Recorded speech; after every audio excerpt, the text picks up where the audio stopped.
This might be the only video you need to finally understand how price really moves using smart money concepts and ICT.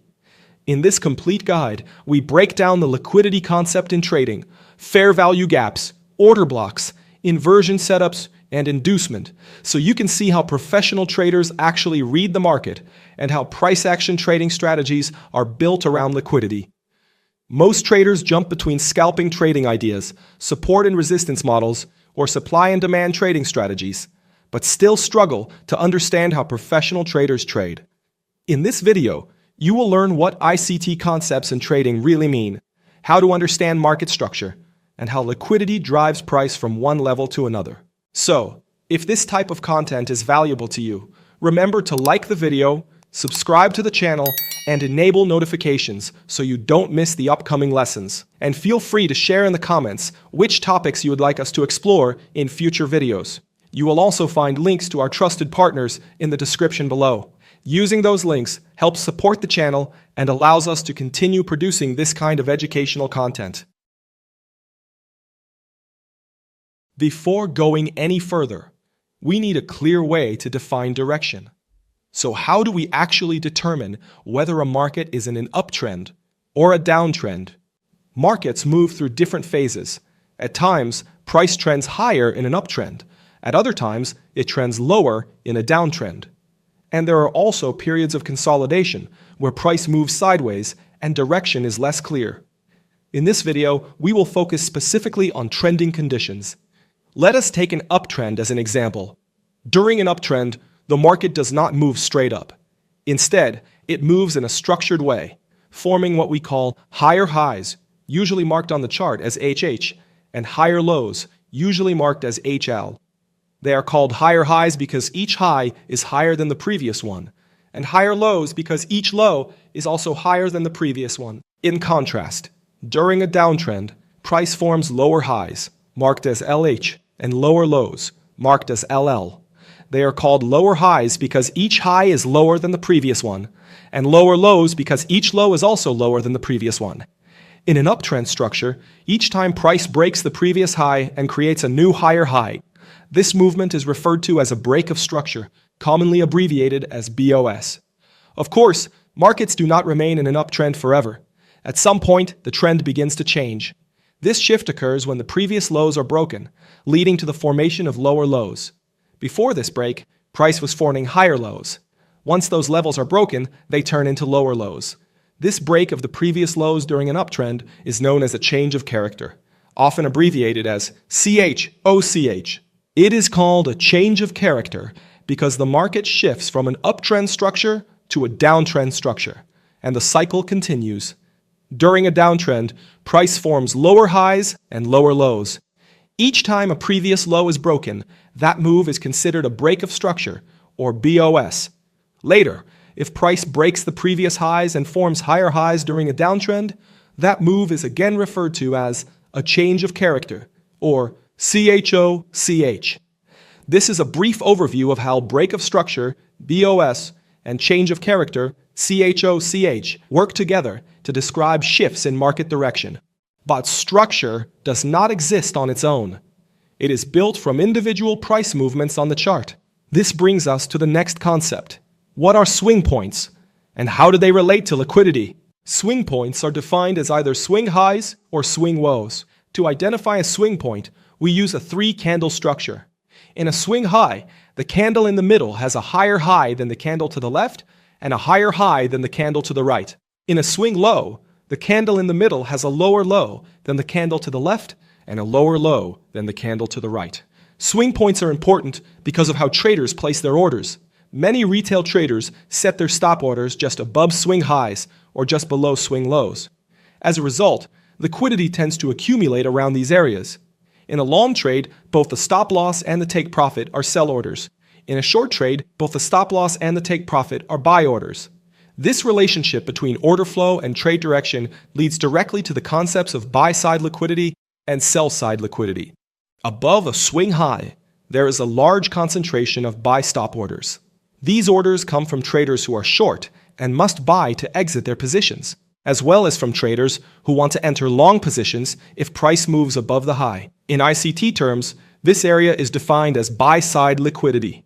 Below a swing low, there is a large concentration of sell stop orders. These orders come from traders who are long and must sell to exit their positions, as well as from traders who want to enter short positions if price moves below the low. In ICT terms, this area is defined as sell-side liquidity. The identification of buy-side and sell-side liquidity levels is an important component of the ICT method and helps explain how price moves and where reactions are more likely to occur. Let's now move to a real price chart and look at practical examples of buy-side and sell-side liquidity. On this 5-minute chart of the mini S&P, price is currently forming a low. At this stage, this is a potential swing low because the candle to the left has a higher low. If the next candle also produces a higher low, this candle will be confirmed as a swing low, which represents a point of sell-side liquidity. Moving forward one candle, we can see that price does form a higher low. With that confirmation, this level can now be classified as a swing low. While focusing on this swing low, we can also identify the potential formation of a swing high on this candle. This is because the candle to the left has a lower high. If the next candle produces a lower high as well, this level will be confirmed as a swing high, representing buy-side liquidity.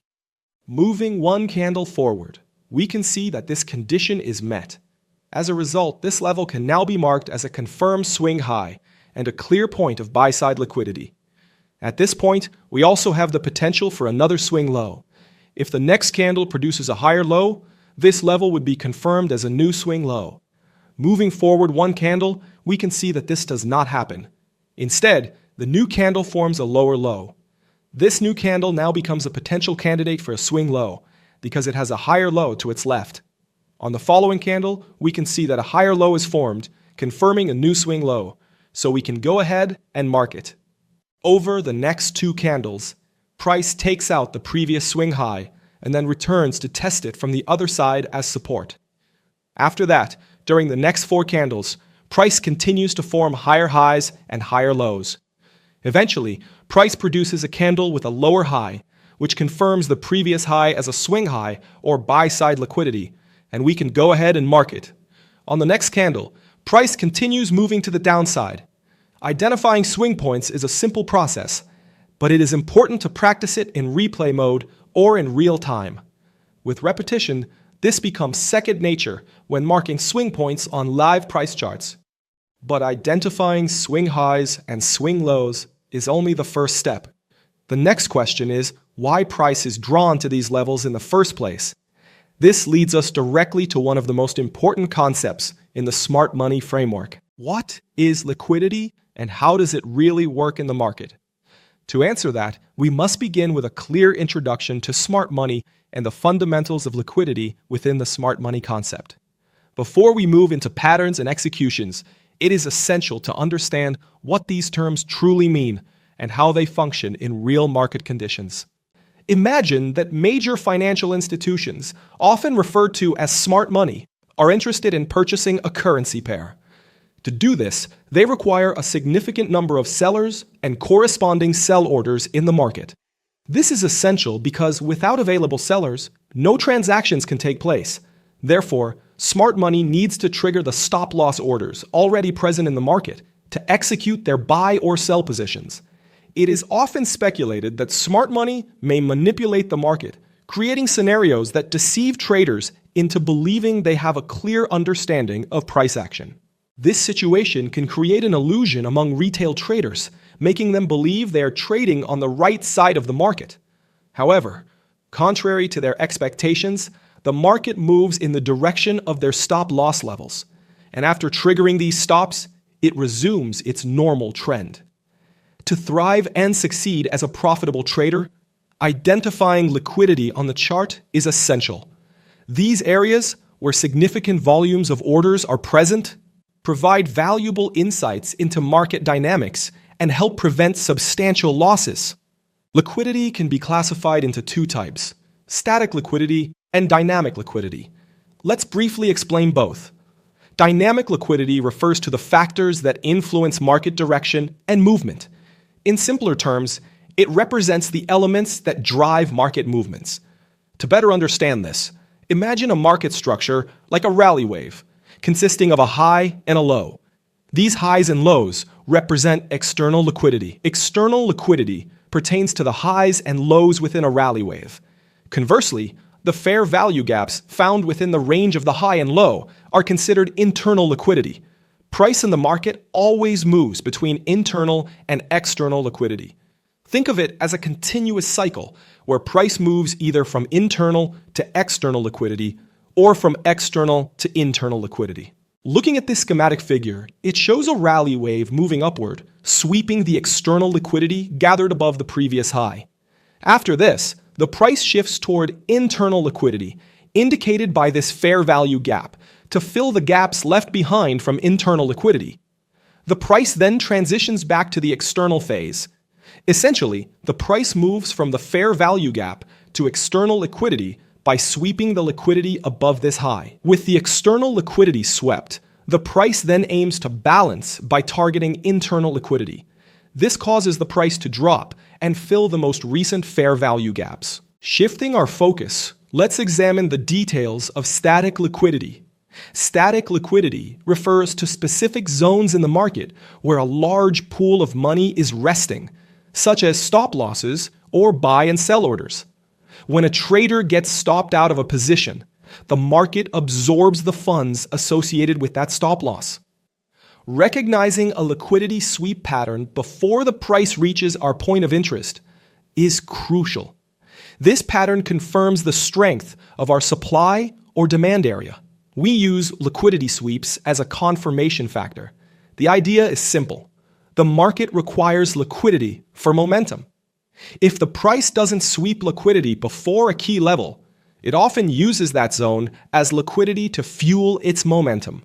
Static liquidity can be identified in various areas on the price chart, such as below equal lows and above equal highs, above swing highs and below swing lows, below or above dynamic trend lines and channels, inside order blocks, below or above support and resistance levels, in Fibonacci retracement levels, and near the daily candle's body and wick.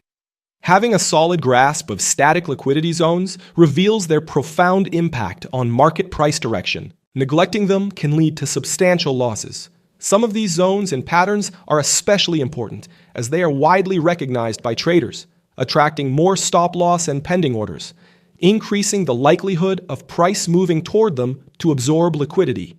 Among these static liquidity zones, some formations stand out because they naturally attract large clusters of stop orders. This brings us to a very important distinction inside liquidity. So, what are equal highs, equal lows, and old highs and lows, and why do they matter? When we start marking swing points on real price charts, one important pattern quickly becomes clear.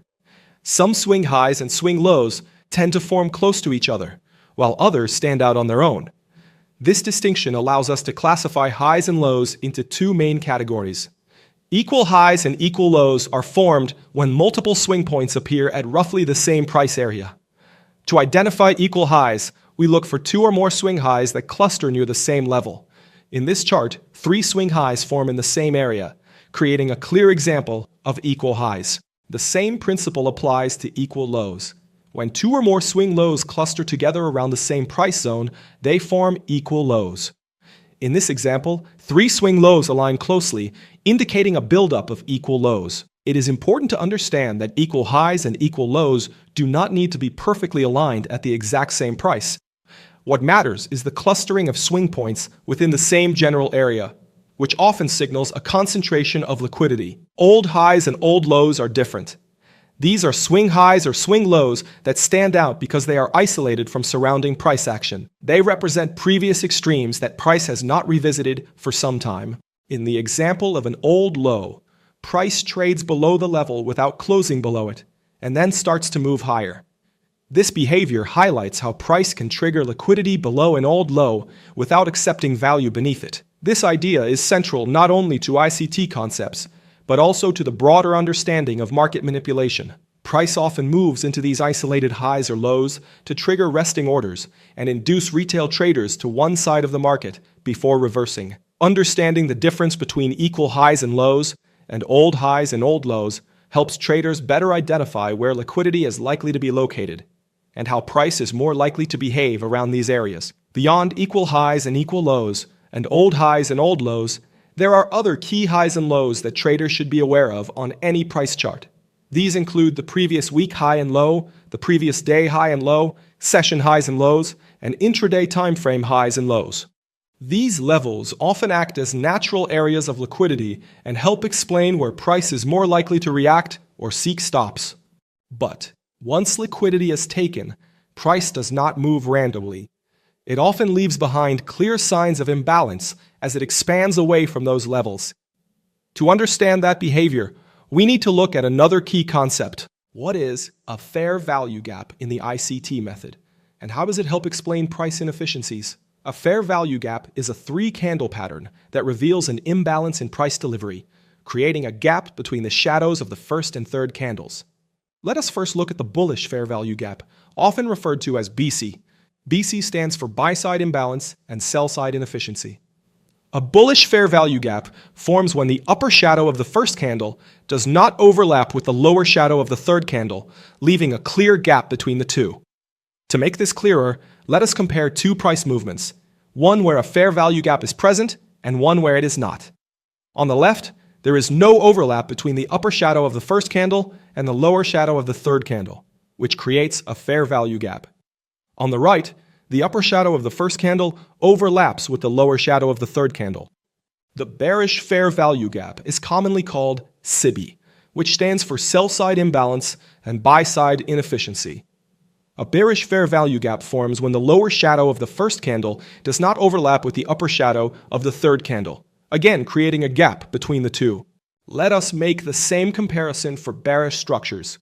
On the left, there is no overlap between the lower shadow of the first candle and the upper shadow of the third candle, resulting in a bearish fair value gap.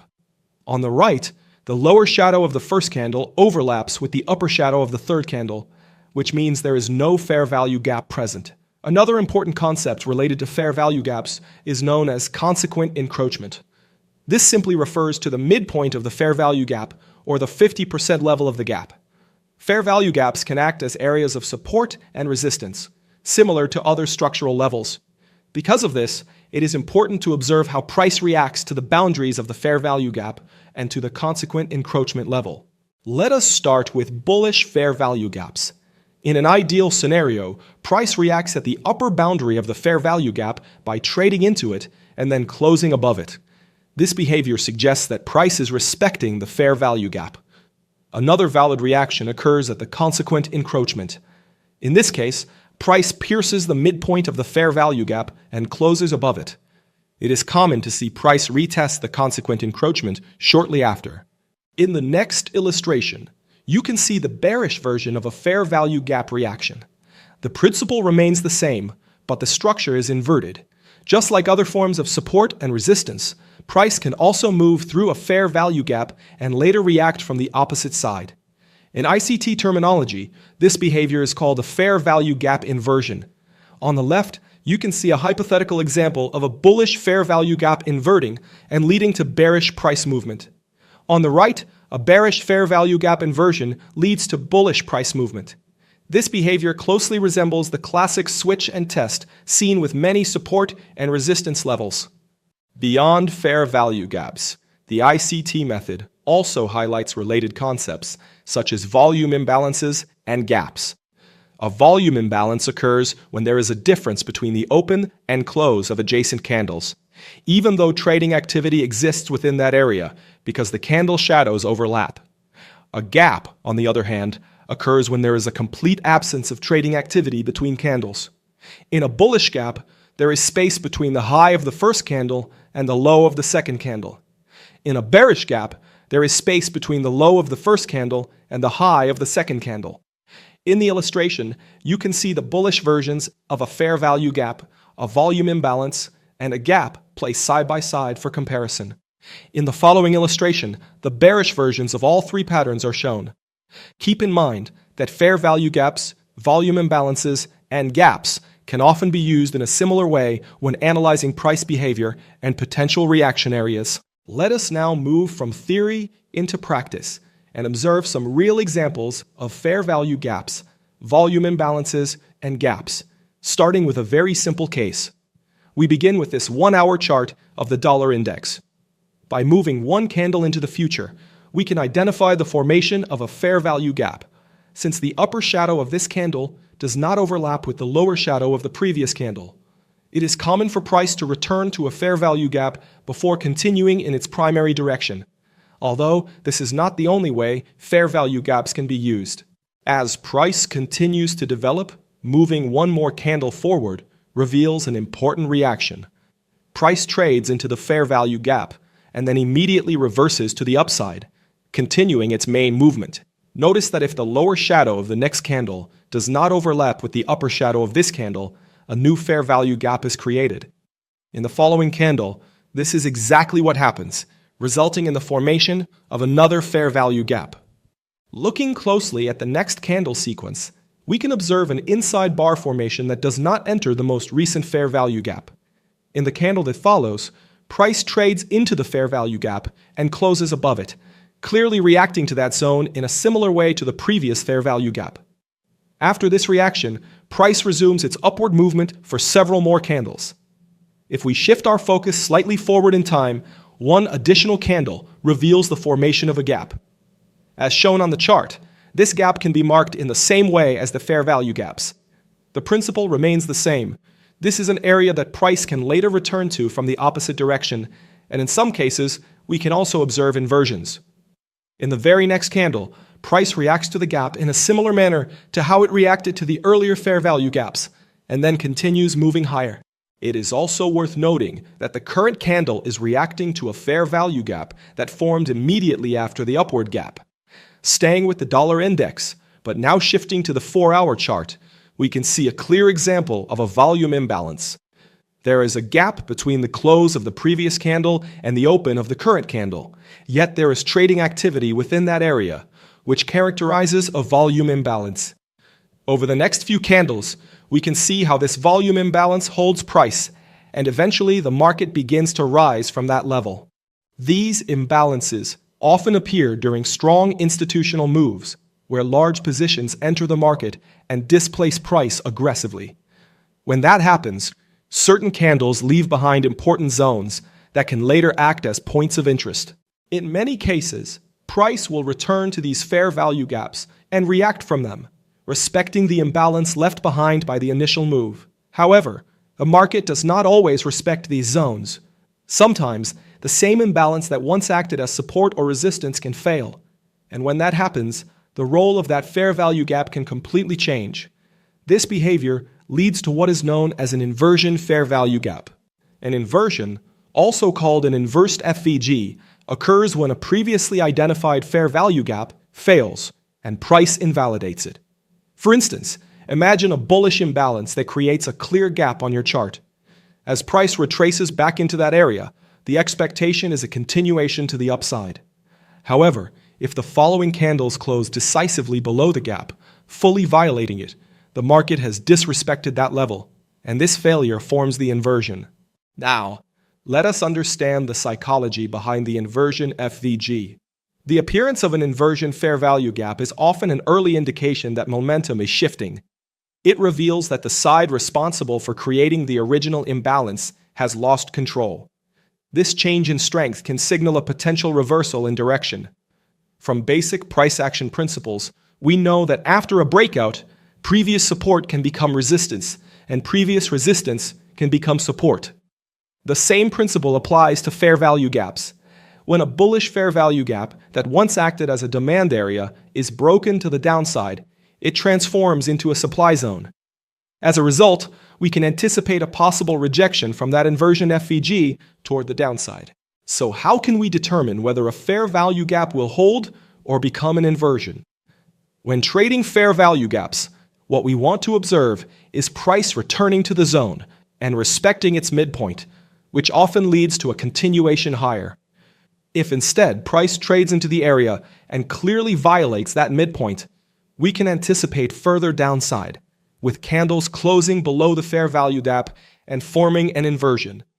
To mark the midpoint manually, simply measure the range of the gap from its low to its high and identify the 50% level directly on your chart without relying on any indicator. Now, there is an important detail to understand. Fair value gaps are considered one-time use. Once price has reacted to an FVG and the market has already delivered a move from it, we no longer treat that same gap as a fresh trading opportunity. If price later breaks through it, we do not classify that as an inversion FVG. When searching for a true inversion, we want to see a sharp shift in momentum that fully disrespects the gap from the start. This brings us to the question, fair value gap or inversion fair value gap? Which one is superior? In reality, neither is better than the other. Both can be highly profitable when applied under the right conditions. They represent different types of setups, each with its own advantages and limitations. In general terms, the inversion behaves more like a reversal strategy, while the standard FVG aligns with trend continuation. For that reason, inversion setups often offer greater risk to reward potential. That said, fair value gaps appear more frequently on the chart, whereas identifying a clean inversion FVG that meets all your criteria can be more challenging. In addition, once you identify a valid inversion fair value gap, you typically do not require extra confirmation to execute the trade. Fair value gaps help reveal where price delivery becomes inefficient and where the market may later rebalance. But imbalance alone does not always explain where strong institutional reactions originate. To understand that, we need to look at another key concept that shows where large market participants may have entered the market. This brings us to the concept of the order block and how we identify a valid one on the chart. So, how can we identify a valid order block on the chart? An order block represents a specific area on the chart where a large amount of capital entered the market, usually from big banks or major institutions, often referred to as smart money. Because these participants operate with significant size, their activity tends to produce strong and visible price movements. When price accelerates sharply away from a particular level, like in this example, it often signals that institutional orders were placed there. Moves of this magnitude require heavy buying or selling pressure, and the zone where those orders were executed is what we call an order block. In general, order blocks fall into two main categories. Bullish order blocks are created by aggressive buying activity, while bearish order blocks are created by strong selling pressure. Once an order block has been clearly identified, it often becomes an area of interest because price has a tendency to revisit and react from that zone. It is common to see price return to the order block and then respond with a bounce or continuation. In this example, entering at the order block would have produced a favorable move, clearly illustrating how price can react around these areas. At this point, you might be wondering whether order blocks are the same thing as support and resistance. While both concepts are used to identify important price levels, they are not identical, and there are key differences between how they function and how they are defined. The first difference lies in how each one forms. Order blocks are identified based on strong and impulsive price movement away from a specific area. When price expands aggressively from a level, that area can be marked as an order block. Support and resistance, on the other hand, require visible reactions over time. If price rejects a level once and then rejects it again later, that repeated reaction allows us to define a support or resistance level. Another important distinction is the way these levels are drawn on the chart. Order blocks are usually marked as broader zones or areas, reflecting the range where orders were executed. Support and resistance levels are most often drawn as single lines. Even when they are drawn as zones, they tend to be much thinner and more precise compared to the wider zones used for order blocks. A third difference relates to how often price can interact with these levels. Order blocks are generally considered a one-time use. Once price returns to and touches an order block, it is no longer treated as valid. Support and resistance levels, in contrast, can be tested and respected multiple times before they lose their significance. Even though order blocks and support and resistance are different concepts, they can complement each other effectively. When an order block aligns with a support or resistance level, this creates what is known as confluence. Areas of confluence tend to carry more weight, as price has a higher probability of reacting when multiple factors point to the same zone. Before we can work with valid order blocks, we first need to understand how to correctly identify them.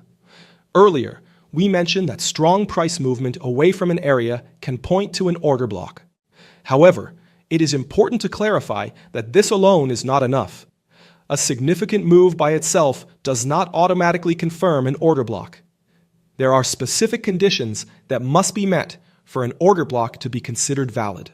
With that in mind, there are 3 key rules used to define a valid order block.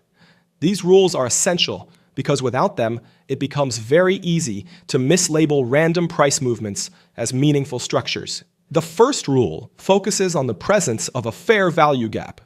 For price to qualify as an order block, it must create a fair value gap immediately afterward. This gap is often referred to as inefficiency or imbalance. Whenever you hear these terms, they are simply different ways of describing a fair value gap in price delivery. To make this clearer, let us look at an example.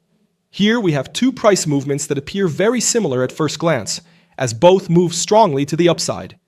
The difference becomes clear when we look closer. The example on the left shows a gap between the upper wick of the first candle and the lower wick of the third candle. In the example on the right, no such gap exists because the wicks overlap with the candle body. This gap is what defines inefficiency or imbalance. Even though both moves are strong, only the left example qualifies as a valid order block. To mark it, we take the candle just before the inefficiency and draw a rectangle covering the entire candle, from the highest wick to the lowest wick. The second rule is that an order block must remain unmitigated. In most cases, order blocks are considered a one-time use. Once price returns and touches the order block, even if it is only a wick, that order block is no longer considered valid and should not be reused. To illustrate this, imagine you identify a gap or inefficiency on the chart and decide to mark it as an order block.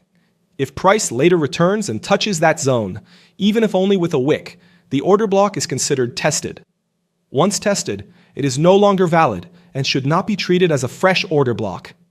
Although there are approaches that reuse mitigated order blocks, those will be discussed in other videos. For now, the key idea to remember is that order blocks are generally treated as a one-time use. The third rule, and the most important one, is that a valid order block must lead to either a break of structure or a change of character after it forms. To see how this works in practice, let us look at an example.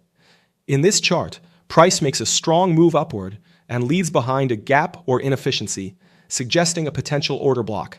However, this alone is not enough to immediately draw the order block. We must first observe whether price produces a break of structure or a change of character afterward. At this stage, we can see that price has not yet broken the previous highs, meaning a break of structure has not occurred. Because of that, we wait and allow price to continue developing. Once price eventually breaks this high and creates a break of structure, that is the moment when we can draw the order block on the candle just before the inefficiency. In the next example, price again moves aggressively upward, creates inefficiency, and then follows through by breaking previous highs. Since this sequence results in a clear break of structure, it confirms another valid order block that can be drawn. Understanding how valid order blocks form helps us identify where institutional activity may have entered the market. But not every order block holds. Sometimes, an order block fails and price breaks through it, completely changing the role of that level on the chart. This type of behavior leads us to the concept of a breaker block. So, traders, what exactly is a breaker block? A breaker block is a trading concept built around a simple idea. It's a previously failed order block that transforms into a key supply or demand zone on the price chart. This happens when an order block is broken in the opposite direction, shifting its role from supply to demand or from demand to supply. In practice, a breaker block represents a structural role flip, where a former reaction zone becomes an area that price is likely to revisit, often serving as a mitigation point and a location where traders add to their positions. There is also an important principle to keep in mind. Whenever price breaks through a key demand or supply zone without showing respect, that zone automatically shifts its characteristic. A supply zone becomes demand, and a demand zone becomes supply. The same principle applies to order blocks. The market may ignore the supply or demand of an order block for several reasons, such as shifts in market structure, overvalued or oversold conditions, interaction with higher time frame key areas, major economic news releases, or other fundamental drivers. When a valid demand order block fails to reject the price, and the market breaks through it to the downside, it turns into a supply level known as a breaker block. In this situation, we expect the price to reject that zone and continue pushing lower. Now, let us look at the psychology behind the breaker block and understand how it works. Imagine a bullish break of structure forming above the last high with inefficiency. This movement creates a valid order block tied to that break of structure, giving traders a reason to look for long entries. However, if the price later shifts market structure by pushing and closing below the most recent low, the directional bias flips to bearish. When this happens, the original demand level loses its strength and turns into a supply level as the price breaks through the order block to the downside. The psychology behind the breaker block is straightforward. Traders who went long from the original order block now find themselves trapped. They wait for price to return to break even so they can exit without taking a loss.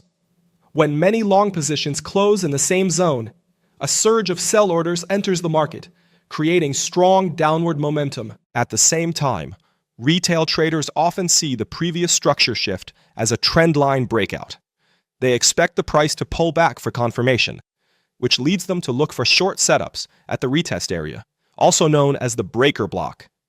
Many traders will short this zone because they view it as a key supply area.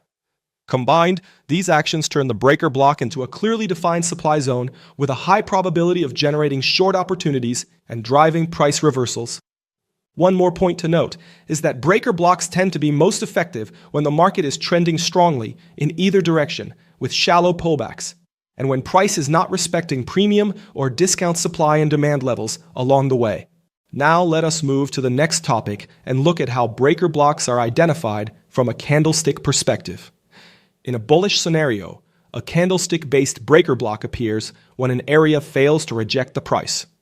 This is represented by the last selling candle that forms just before a strong upside move. That candle usually breaks below or sweeps the liquidity of the lowest point of the previous candle. In a bullish diagram, we would highlight this red candle as the breaker block because it is the final bearish candle before price launches into a sharp upward movement after sweeping the previous low. A similar idea applies in the second candle sequence. Here, the breaker block is the last small bullish candle that forms right before another sharp upside move, breaking below or sweeping the liquidity of the previous candle's low. These same principles hold true in bearish markets as well. It is also important to remember that these concepts work across different time frames and on any price action-based chart. To identify valid breaker blocks and use them effectively, we need to consider several criteria and rules. The first point is the clearing of buy-side or sell-side liquidity. For a breaker block to be valid, the price must take out a clear area of liquidity before forming a market structure shift. Here is an important pro tip. When identifying a valid order block, the price must break and close above or below the recent swing high or low to confirm a proper break of structure. However, this condition does not apply to breaker blocks. When identifying a breaker block, the candle body does not need to close above or below the recent swing point. The second rule states that in a bullish scenario, the sharp movement should create a higher high, and in a bearish scenario, it should create a lower low. This helps filter out isolated candle spikes and avoids relying on manipulated or emotionally driven moves before a market structure shift forms. The third rule highlights that once buy-side or sell-side liquidity has been taken out, the price must begin to reverse its direction. The fourth rule states that a breaker block is only considered valid if the price breaks and closes below or above the breaker block with the body of the candle. A simple penetration with a shadow or wick is not sufficient. Rule number 5 explains that breaker blocks are treated as one-time use zones. This means we focus on the trading opportunity when price first returns to the breaker block. Once the area has been mitigated, it is no longer considered an active zone for future setups. In other words, a breaker block is not just a random reaction level. It represents a structural roll flip after liquidity has been cleared and market direction has shifted. When you understand how failed order blocks transform into new supply or demand zones, you begin to read price with logic instead of emotion. With that foundation, you can combine breaker blocks with liquidity and structure to build high-probability trading opportunities. Identifying valid order blocks and breaker blocks helps us understand where institutions have previously entered the market. But knowing where price reacted is only part of the equation. We also need to understand where price is positioned within the current range. Within the ICC framework, one important concept quickly becomes clear. Price does not offer the same opportunity at all levels of a range, and context always matters. This observation naturally leads us to the idea of discount and premium as a way to frame price location more effectively. To understand how these zones work in practice, we must first understand the idea of a range. A range is simply the space between a swing low and a swing high, or between a swing high and a swing low. This range defines the boundaries within which price is currently moving. Let us take the example of a range that forms from a swing low to a swing high. To define the premium and discount zones, we divide this range into two equal parts. The upper half of the range is always called the premium zone, while the lower half of the range is always called the discount zone. So when using the Fibonacci retracement to define discount and premium zones, it is essential to draw it in the correct direction. In a bullish scenario, where the range is measured from a swing low to a swing high, the Fibonacci should be drawn with the 0 level placed at the swing high and the 1 level placed at the swing low. When we look for long trade opportunities, we want price to trade in the discount zone, assuming there are other elements supporting the trade idea. The deeper price trades into the discount zone, the greater the potential risk-reward ratio. This is especially true when the stop loss is placed below the swing low and the target is set near the swing high. For downward price movements, we measure the range from a swing high to a swing low. So in bearish scenarios, the Fibonacci retracement should be drawn in the opposite direction. The 0 level is placed at the swing low, and the 1 level is placed at the swing high. In this case, we want to look for short trade opportunities in the premium zone. The higher price trades into the premium zone, the better the potential risk-reward ratio, assuming the stop loss is placed above the swing high and the target is set near the swing low. This concept of discount and premium is very simple, but it is essential to keep it in mind at all times when analyzing price. It provides a clear framework for evaluating where price is located within a range, and helps define where higher probability trade opportunities are more likely to form, especially when combined with proper structure and confirmation. Once we understand whether price is in premium or discount, the next step is refining execution within that zone. This is where precision becomes important. What is OTE in the ICT method, and how does it help define higher probability trade entries? OTE stands for Optimal Trade Entry. It refers to a specific Fibonacci retracement zone that aligns with discount for long trade entries and with premium for short trade entries. The idea behind OTE is to refine entry timing by focusing on areas where price is considered optimally priced within a range. This specific Fibonacci retracement zone runs from the 0.618 level to the 0.786 level. The midpoint of this zone, which is the 0.702 level, is also highlighted. In this illustration, you can see an example of an OTE for a long trade. Notice how this zone falls entirely within the discount zone. It is important to observe how price action reacts to all three levels of the OTE, with particular attention to the 0.702 retracement level. In the next illustration, you can see an OTE for a short trade. In this case, the zone falls within the premium zone. The same principle applies here. It's important to observe how price interacts with each of the three levels of the OTE, especially the midpoint retracement level, just as we do when analyzing an OTE for a long trade. Let us now look at a practical example of how the OTE works on a real price chart. In this example, you can see the 4-hour chart of Euro USD. An important swing high and swing low have already been identified. From this range, we can mark out the discount and premium zones. Recall that a range is simply the distance between a swing high and a swing low. We can then plot the OTE for this same range. Notice how the OTE falls into the premium zone in this example. If price returns to this area, the focus is on observing how price reacts to each of the three levels that make up the OTE zone. As price moves forward, we can see a reaction at the 0.618 level of the OTE. While this level can be used as an entry, it is important to remember that the higher price trades into the premium zone, the greater the potential risk-reward ratio. In the next chart, Price initially reacts slightly to the downside, then returns back into the OTE zone. Price closes above the midpoint, but remains below the 0.786 level. On the very next candle, the market drops aggressively. Within one more candle, price reaches the swing low target. If a short trade was executed at the midpoint of the OTE with a stop loss placed above the swing high and a target set at the swing low, this trade would have delivered a 2.4 risk-reward ratio. In the final image of this sequence, price continues moving lower after the initial target is reached. This highlights an important point.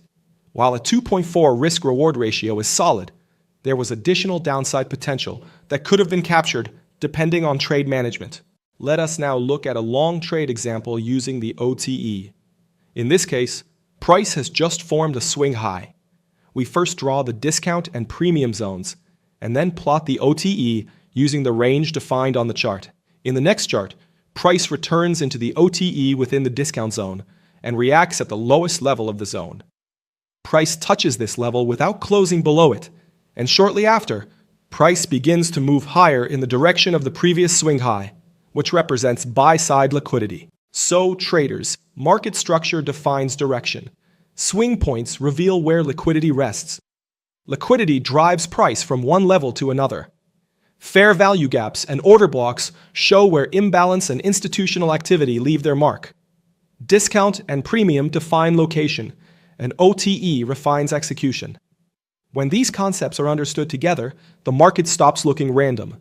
It becomes structured, logical, and repeatable. But even with a strong framework for structure, liquidity, and execution, traders still need a way to anticipate the most likely direction for the next trading session. This is where the concept of daily bias becomes useful. Daily bias is a simple way to estimate whether the next trading day is more likely to be bullish or bearish. The daily bias is exactly what it sounds like. It is a simple way to define directional expectations for the next day, using only the previous day's high and low, and observing how price reacts when it reaches those levels. Let us start with the bullish daily bias. First, we mark the high and low of the previous day. If, on the following day, price breaks above the previous day's high and closes above it, this immediately establishes a bullish bias for the next day. Another bullish scenario occurs when price attempts to move below the previous day's low but fails to close beneath it. Even though the low is briefly taken, the inability to close lower signals a lack of selling pressure. In both situations, we can reasonably expect the next day to be bullish, or at least for the previous high to be reached. The bearish daily bias follows the same logic, but in the opposite direction. If price breaks below the previous day's low and closes below it, we have a bearish bias for the next day. Similarly, if price attempts to break above the previous day's high but fails to close higher, this also produces a bearish bias. In these cases, we can expect the next day to be bearish or at least to revisit the previous day's low. As with most trading concepts, daily bias becomes much clearer when applied to real price action. So let us now look at the daily chart of the dollar index and see how this plays out in practice. Let us begin with the current candle. The first step is to mark the high and the low. Moving to the next candle, price breaks below the previous day's low and closes beneath it, immediately establishing a bearish bias for the following day. We then update the high and low. From here, the expectation is simple. Price should either reach the previous day's low or break and close below it.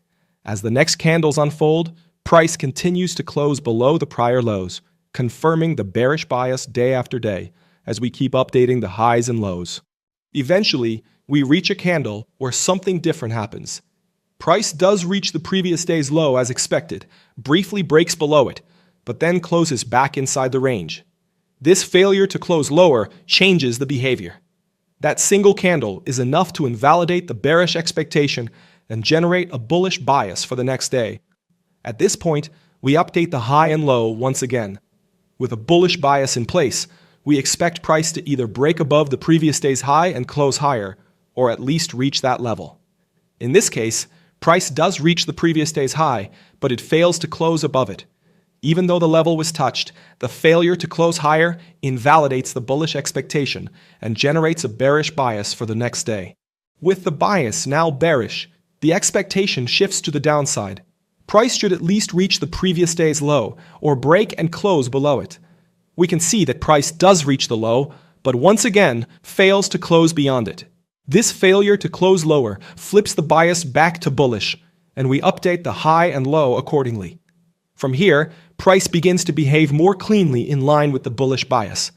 Over the next candles, price repeatedly reaches and breaks above previous highs, closing above them and reinforcing the bullish daily bias as the highs and lows are updated. Eventually, we reach another important moment. Price reaches the previous day's high, but fails to close above it. This failure signals weakness and produces a bearish bias for the next day. When price then reaches the previous day's low and closes below it, the bearish bias is confirmed. Shortly after, price reaches the previous day's low once again, but this time it reverses strongly, forming a bullish candle that closes above the previous day's high.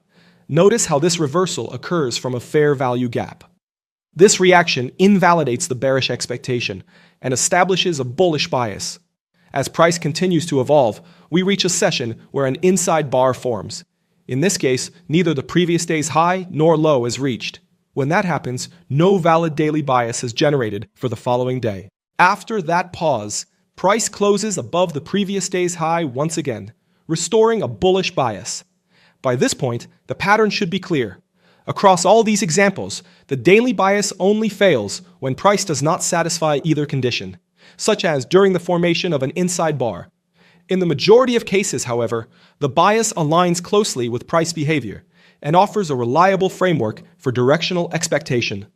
This concept of daily bias is not limited to the daily chart. The exact same principle can be applied to intraday timeframes. Daily bias helps define directional context and can be used to guide execution and decision-making on lower timeframes as well. Directional context helps traders understand where price is more likely to move. But inside that movement, price also reacts to very specific liquidity levels formed within individual candles. Understanding how those candle ranges create liquidity leads us to another concept used in smart money analysis. This brings us to candle range theory. So traders, what exactly is candle range theory? Candle range theory, or CRT, is a trading concept built around a simple idea. Every single candlestick represents a complete trading range defined by its high and its low. When you break that candle down into lower time frames, you will notice that its high and low often act as turning points. That is not random. Those levels mark where liquidity forms. In practice, those turning points become key liquidity levels because they represent the highest and lowest price traded during that period. That period could be a day, a week, or even a 1-minute candle. In other words, CRT is not about predicting random reversals. It is about understanding how price reacts to clearly defined liquidity boundaries inside a single candle. With that foundation, we can combine this structure with smart money concepts to build high probability opportunities.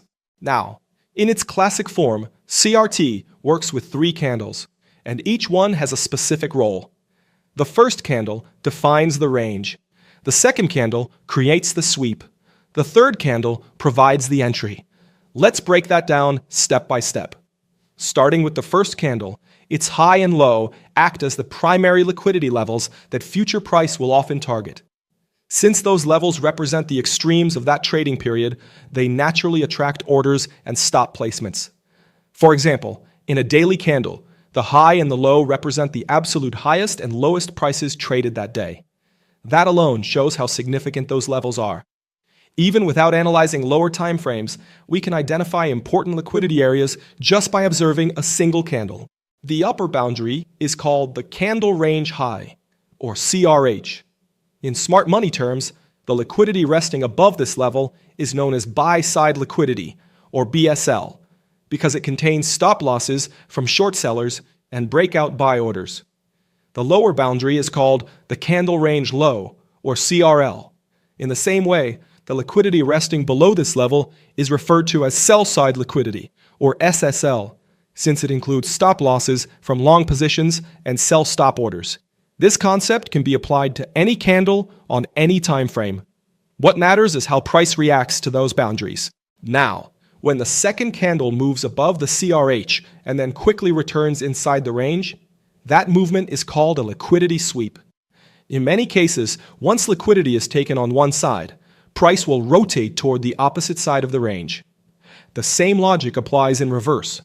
If price sweeps below the CRL and closes back inside the range, it often seeks the liquidity resting near the candle range high. However, there is an important condition. If the second candle closes decisively above the CRH, the CRT setup becomes invalid. In that scenario, the market is expanding, not rejecting the range. But when the second candle fails to close above the candle range high and instead returns inside the range, we can then look to the third candle for a potential short setup, with the candle range low serving as the logical objective. Candle range theory helps us understand how liquidity forms within a single candle and how price reacts when those boundaries are swept. But in many situations, the market creates additional liquidity before the real move begins, often by attracting traders to the wrong side of the market. This is exactly where the concept of inducement comes into play.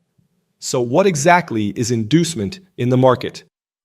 Inducements are specific market setups designed to tempt traders into entering positions, often in the wrong direction, so smart money can collect liquidity. In simple terms, an inducement is a trap that leads traders to enter the market in the wrong direction before the real move begins. Because smart money needs liquidity, they often induce traders into early breakouts, fake reversals, or misleading pullbacks.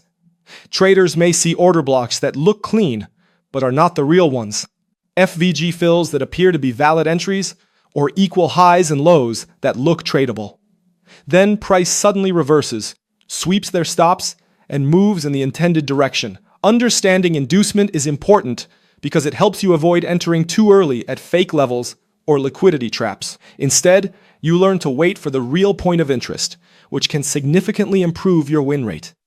To understand why inducement appears in the market, we first need to understand how liquidity works. Imagine that large financial institutions, often referred to as smart money, are interested in purchasing a currency pair. To execute these large positions, they require a significant number of sellers and corresponding sell orders in the market. Without available sellers, no transactions can take place. Because of this, smart money often needs to trigger the stop-loss orders already present in the market in order to execute their buy or sell positions. This is why the market sometimes creates movements that make traders believe they clearly understand what price is doing. This situation can create an illusion for retail traders, making them believe they are trading on the correct side of the market. However, instead of continuing in that direction, price often moves toward their stop-loss levels. After triggering those stops, the market then resumes its intended direction. That is why identifying liquidity on the chart is essential for traders who want to understand how price truly moves. And this is exactly where the concept of inducement comes into play. At its core, inducement means creating liquidity before the real move. It is the final liquidity created to fuel the true move, and it can appear in different forms: structural inducement, liquidity-based inducement, and time-based inducement. Let's begin with structural inducement. Among all types, structural inducement is the most important because it appears directly inside market structure and forms patterns that traders see every day. Structural inducement occurs when price creates a false structure shift, such as a fake CHoCH or a misleading BOS, which encourages traders to enter early or in the wrong direction. In this example, price is trending higher and continues printing bullish breaks of structure to the upside. However, when we focus on the most recent break of structure, it initially appears completely valid. Price breaks and closes above the swing high.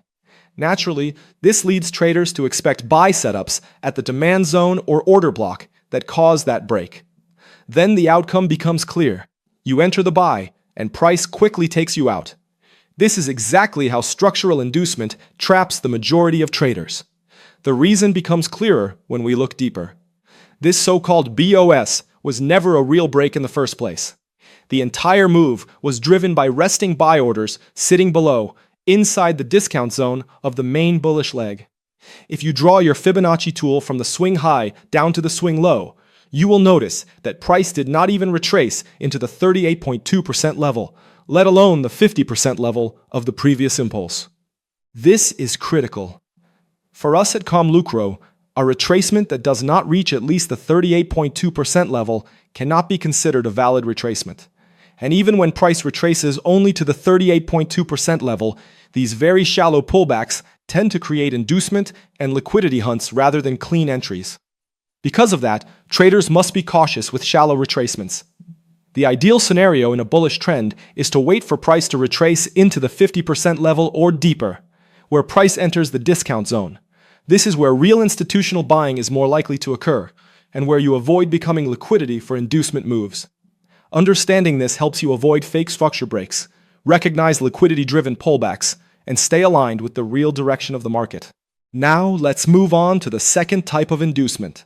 Liquidity-based inducement is the most common form of inducement you will see in the market. It occurs when price intentionally creates a new high, a new low, or a small order block or breaker that looks very clean, with the purpose of attracting traders, collecting their liquidity, and then delivering the real move.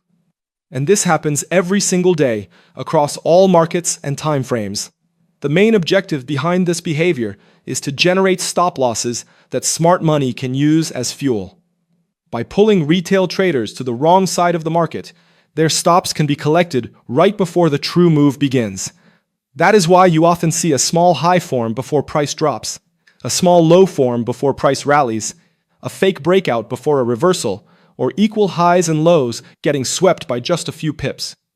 These are not coincidences. This is smart money deliberately engineering liquidity. To understand this behavior even more clearly, we need to look at where liquidity actually sits on the chart.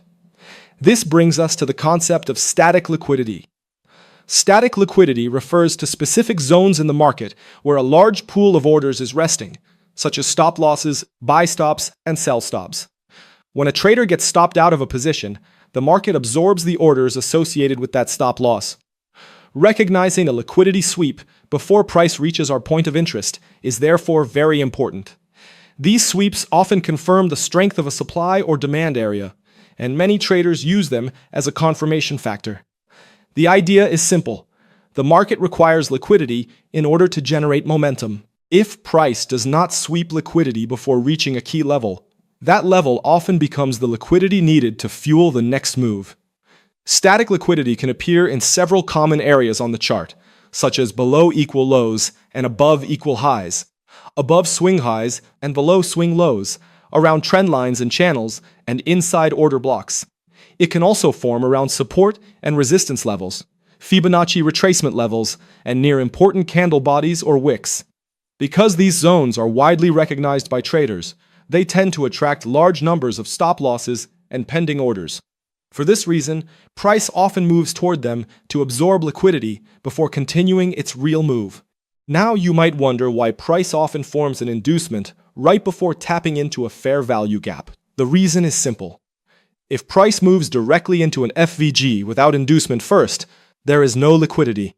Smart money has no fuel to reverse the market. The reaction from the FVG becomes weak, and the entire setup can fail due to a lack of sellers to buy from. In simple terms, inducement is what creates the liquidity that fuels the move out of the fair value gap. Before we finish, remember that this video focused on explaining the core concepts behind smart money and ICT. It was designed to give you a clear framework for understanding how price moves, not to present a single scalping or swing trading strategy. On the channel, you will also find specific videos that explore each concept in more depth and show how they are applied in real trading strategies. Please also remember that the mission of the CoMLucro channel is simple. Our focus is to help traders develop clarity, confidence, and structure, so every decision in the market is made with discipline and clear intention. On this channel, you will find complete courses designed as a true trading masterclass.